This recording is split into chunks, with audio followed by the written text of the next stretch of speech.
चलिए हो गया यहाँ पे शौचालय में प्रवाहित जल की उपलब्धता तक देख लिया आप लोग। इसके बाद देखिए पुस्तकालय। पुस्तकालय नियम अनुसार होना चाहिए या नहीं होना चाहिए? होना चाहिए। इसके बाद इसमें थोड़ा सा विभेद है, सब कुछ बुक मिला जी जी स्कूल में, जैसे किसी महापुरुष की कथा कहानी पुस्तकालय में आएगा। विद्यालय क्या फिर से बोलिए, क्या आपका क्वेश्चन था? जो विद्यालय को प्रारंभ हुआ है, कुछ महापुरुष व्यक्तियों की कथा कहानी जीवनी से संबंधित कुछ मनोरंजक कहानियाँ, वो तो पुस्तकालय में आएगा। विद्यालय देखिए ठीक है, हम बता पुस्तकालय का मटेरियल हम बता रहे हैं। देखिए इसमें है पुस्तकालय नियमानुसार है या नहीं। तो सबसे पहले अगर वर्ग कक्ष का सिलेक्शन हुआ है वो चीज यहाँ पे डालना है। ऐसे भी क्या? हाँ ठीक है, नियमानुसार यहाँ पे होना चाहिए। कहाँ बना है? इसमें हाँ लिखा है, यहाँ पे हाँ रहेगा। तो आप उपलब्धता यहाँ पे डालिए कि नहीं है। जो बुक मिला है वो अलग चीज हो गया, उसका भी लास्ट में इसमें जिक्र किया हुआ है। चलिए यहाँ तक आप लोग क्लियर हो गए। इसके बाद देखिए प्रधानाध्यापक कक्ष नियमानुसार होना चाहिए। विद्यालय में है या नहीं ये दर्शाना है। अगर है तो उसका भौतिक स्थिति सेकंड कॉलम। स्पेशल तो है नहीं, लेकिन मान लीजिए किसी रूम को हम लोग उसको एडजस्ट किए हैं तो क्या वो नहीं आएगा, वो नहीं आएगा। तो नहीं लिखा जाएगा। सपोज करिए किसी को अगर मान लीजिए कि वर्गीय शिक्षक को आप एचएम के रूप दे रहे हैं तो प्रभार में दे रहे हैं, एचएम नहीं आ रहा। सेम कंडीशन इसमें भी है। ये आपसे पूरा विद्यालय के बारे में रूबरू हो रहा है कि आपका विद्यालय का क्या कंडीशन है। तो हम लोग वर्क कक्ष का है, मैंने काम चलाओ नहीं वो नहीं हुआ। नियमानुसार होना चाहिए, उपलब्ध नहीं है। नहीं है, उपलब्ध है तो अगर उपलब्ध है तो हाँ करिए। ये आवश्यकता तो नहीं है। इसमें आवश्यकता वाला एक प्रपत्र नहीं है सर। आवश्यकता वाला प्रपत्र अंदर है, 10 से 11 कॉलम में है। इसमें आवश्यकता नहीं पूछ रहा है। यहाँ पे सिर्फ पूछ रहा है कि नियमानुसार है, विद्यालय उपलब्ध है या नहीं है। अगर है तो उसका भौतिक स्थिति बताइए, नहीं है तो डैश कॉलम छोड़ दीजिए। हो गया यहाँ तक क्लियर आप लोग? चलिए इसके बाद देखिए चार दीवारी नियमानुसार होना चाहिए। विद्यालय में अगर है तो हाँ, नहीं तो नहीं। जैसे कि इस विद्यालय का है, देखिए इसी विद्यालय का नियमानुसार होना चाहिए। इस विद्यालय में नहीं है, चार दीवारी नहीं है इस विद्यालय में, खंडित है। अगर एक तरफ से एक तरफ से नहीं है, इस सारा चीज में दर्शाना है। यहाँ पे दिखा दीजिए कि नियमानुसार होना चाहिए। उपलब्धता में यहाँ पे नहीं डालिए। अगर एक साइड से हुआ भी है तो सारा चीज इसमें लाख पर पत्र में दिखाना है कि कितना हुआ है लाख में। शुरू में आप डैश कर सकते हैं। एक नंबर पर पत्र हो गया क्लियर।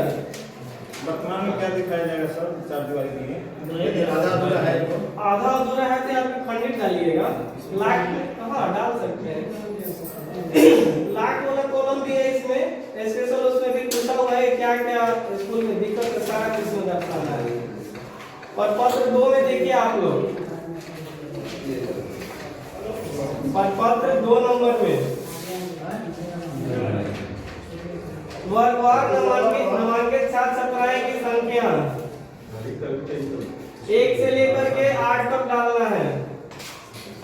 इसके बाद पत्र 3 में देखिए आप लोग, विद्यालय से बाहर के बच्चों की सूची जो पोषक क्षेत्र में आते हैं डाली सर 6 से 14 वर्ष तक का।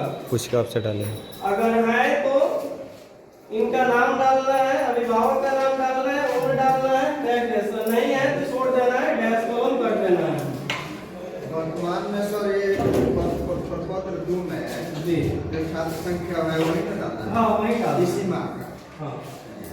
इसके बाद देखिए पत्र 4 नंबर, पत्र 4 में विगत 3 माह में बच्चों की औसत उपस्थिति विवरण। यहाँ छात्र छात्रा का टोटल जितना नामांकित है वो डाल देना है। उसके बाद औसत उपस्थिति दर्ज कर देना है 1 से लेकर के 8 तक। फिर इसके बाद देखिए पदपत्र 5 में, पदपत्र 5 में दिया हुआ है, देखिए आप लोग, पदपत्र 5 में है विगत 2 वर्षों का आय व्यय का ब्यौरा। 1 नंबर है विद्यालय विकास। सर इसमें आप कुछ प्रकार डालिएगा, बोलिए कुछ। विद्यालय विकास सरकार की ओर से जो विद्यालय के विकास के मद में जो वित्तीय सहायता प्राप्त होती है, उस स्थिति में हमें क्या आय हुआ, क्या हमने व्यय किया और क्या अवशेष बचा, इस चीज़ को हम स्पष्ट रूप से रेखांकित करेंगे, उसको हम जानकारी देंगे। देखिए इसमें जो पैसा आता है विद्यालय विकास के रख रखाव के लिए जो भी, वो इसमें दर्शा सकते हैं किस मदे में आप खर्च किए हैं, कितना शेष राशि है। इसमें देना है 23-24 और 24-25। 3 नंबर कॉलम में है वर्क ऑफ की निर्माण या मरम्मती। उस मध्य में अगर पैसा आया है तो दिखा सकते हैं कितना पैसा आया, कितना खर्च हुआ। सर ये जो ब्रीफ है बना है, ब्रीफ है, हाँ पर्पस वाला, उसको वो दिखा सकते हैं।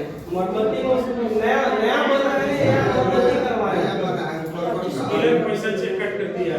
जी जी, अगर बना है तो दिखा सकते हैं कि इस माध्यम में इतना पैसा लगा। एनजीओ के माध्यम से बना है, हम लोग चेक पैसा आप ही लोग ने दिए थे, आप लोग इसमें दिखा सकते हैं।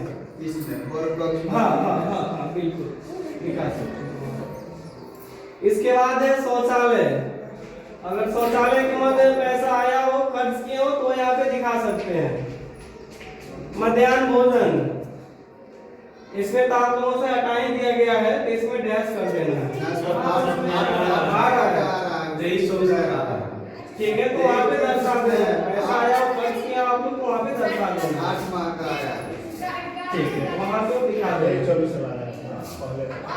इसके बाद है पेयजल। पेयजल के लिए पैसा आया हो, रिपेयरिंग वगैरह मरम्मती करने के लिए दिखा सकते हैं, या नया चापाकल लगाने के लिए यहाँ पे दिखा सकते हैं, नहीं तो डैश कलम छोड़ सकते हैं। इसके बाद है चार दीवारी। चार दीवारी में अगर पैसा आया और मध्य में खर्च हुआ हो तो वहाँ पे आप दिखा सकते हैं, नहीं तो डैश कलम छोड़ सकते हैं। मीटिंग पे है। इसके बाद है रैंप। मीटिंग में है। रैंप में मरम्मती के लिए अगर आया हो तो उसको कर सकते हैं। हाँ, मीटिंग में है। सकते हैं। इसके बाद 9 नंबर कॉलम में गाँव है। शिक्षण उपस्तर सामग्री। इस माध्यम के लिए पैसा आया हो तो डाल सकते हैं। अब ये पता नहीं। इसके बाद 10 नंबर कॉलम में शिक्षण अधिगम सामग्री। दिल्ली का पटना कैंसिल है। इसके बाद देखिए 11 नंबर तो रूम पे कॉलम में चल जाओ। पोशाक। उसके लिए पैसा हाँ। दिखा सकते हैं, नहीं तो डैश कलम मेरे रूम पे चल जाओ। बच्चों के काम में चला जाता है। साथ में यहाँ पे डैश कलम। कहाँ जाना पड़ेगा? बाजार समिति। इसके बाद है पुस्तक मध्य। सर नहीं आता है पुस्तकें आता है। जी जी, तो यहाँ पे हाँ, आधा घंटा 1 घंटा लगेगा। आप डैश कॉलम छोड़ सकते हैं। इसके बाद है भ्रमण राशि। इसके लिए आता हो तो दिखाइए, नहीं तो डैश कर दीजिए। इसके बाद छात्रवृत्ति है। आप लोगों के द्वारा पैसा बांटा नहीं जाता है, डायरेक्ट अकाउंट में पैसा बच्चे लोगों को आता है 7-7 इसके लिए भी डैश कर सकते हैं। इसके बाद अन्य है। अन्य कोई पैसा आया हो, आप लोग खर्च किए हो, तो इसमें दर्शा सकते हैं। दीक्षांत का पैसा है। क्या इसका? दीक्षांत। हाथ समारोह 23 में चला था। वो कहाँ दिखा है? सबसे नीचे अन्य में आप दिखा सकते हैं 15 नंबर कॉलम। इसके बाद देखिए प्रपत्र 6 नंबर में, प्रपत्र 6 में है 1 नंबर कॉलम में प्रधानाध्यापक है या नहीं है वो दर्शाना है। सर एक बार आगे से लीजिए, वहाँ से जी। सबसे पीछे चले जाइए, वहाँ से। ऊपर बारी में होंगे वो भी अपना दर्शाएंगे।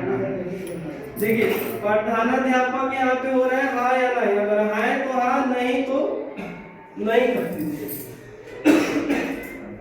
जैसे कि देखा करने का मतलब है बिना को बाहर बिना बना पर विद्यालय चले ऐसे हाथ पर होना चाहिए। यहाँ पे भी दिया हुआ है इसका अलग। यहाँ पे भी डाल सकते हैं हाँ या नहीं, तो यहाँ पे हाँ करके प्रभार डाल सकते हैं, हाँ करके प्रभार डाल सकते हैं वहाँ पे। हाँ लाख पे भी डाल सकते हैं, हाँ करके वहाँ पे लाख पे भी दर्शा सकते हैं। इसके बाद देखिए सहायक शिक्षक, अगर है तो हाँ, नहीं तो डैश कर देना है। संख्या दर्ज करें। सहायक शिक्षक को नियोजित से अलग करके दे, नियोजित का अलग कॉलम है। हाँ, सहायक को हटा के लिखिए। हाँ हाँ, विशिष्ट वाला को विशिष्ट वाले सहायक हो सब जाएगा। सहायक में आ जाएंगे। जो नियोजित था वही रहेगा।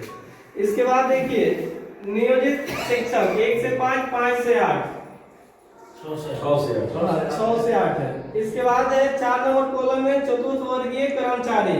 जिस विद्यालय में नियोजित नहीं है उसमें डैश बढ़ा जाएगा। हाँ हाँ बिल्कुल। 4 नंबर में है चतुर्थ वर्गीय कर्मचारी, अगर है तो संख्या दर्ज करें, नहीं तो डैश कर देना। रसोईया वगैरह अच्छा, तो उसमें तो वर्दी में आएंगे। रसोईया चाहे कि तीन नंबर आएंगे। स्वीपर तो आ जाएगा, रसोईया नहीं। वो भी कॉन्ट्रेक्चुअल है। स्वीपर को भी तो ये एनजीओ चला रहा है। एनजीओ के माध्यम से हो रहा है, तो चतुर्थ वर्गीय कर्मचारी में कैसे आएगा? वो भी नहीं आएगा। वो नहीं आएगा। डैश कर दीजिए। देखिए जो स्पेशल स्कूल में जो है चयनित हुआ है स्कूल के लिए, वो आएगा। जो रेगुलर है ना, स्कूल के लिए वो जो आएगा। रेगुलर है, नियमित है, वही हो गया सरकारी कर्मचारी। तो रेगुलर कहाँ है सर? हमारे रसोईया अकाउंट पर पेमेंट जाता है, हैंड पे हैंड दिया जाता है, तो कैसे हम लोग उसको मानेंगे? रसोईया नहीं होगा, रसोईया को रसोईया इसके अलावा सुपर और बता रहे सुपर में नहीं होगा। हैं। सुपर में नहीं होगा, तो इसको चलिए क्लियर हो गया। इसके बाद है 5 नंबर कॉलम में सभी वर्ग कक्ष में श्याम पद, अगर है तो हाँ, उसके बाद संख्या दर्ज करें, कितने संख्या कितने वर्ग कक्ष में श्याम पद है। इसके बाद है आपदा सामग्री। सर आपदा सामग्री ये बताइए क्या लिखा जाएगा? आज से लेकर हाई सिलेंडर हो गया। अगर है तो हाँ, नहीं तो हाँ, तो संख्या दर्ज करें, उसका व्यक्ति क्या कंडीशन है, उसका सही है या विघटित है, वो डालें। में कहा आता है सर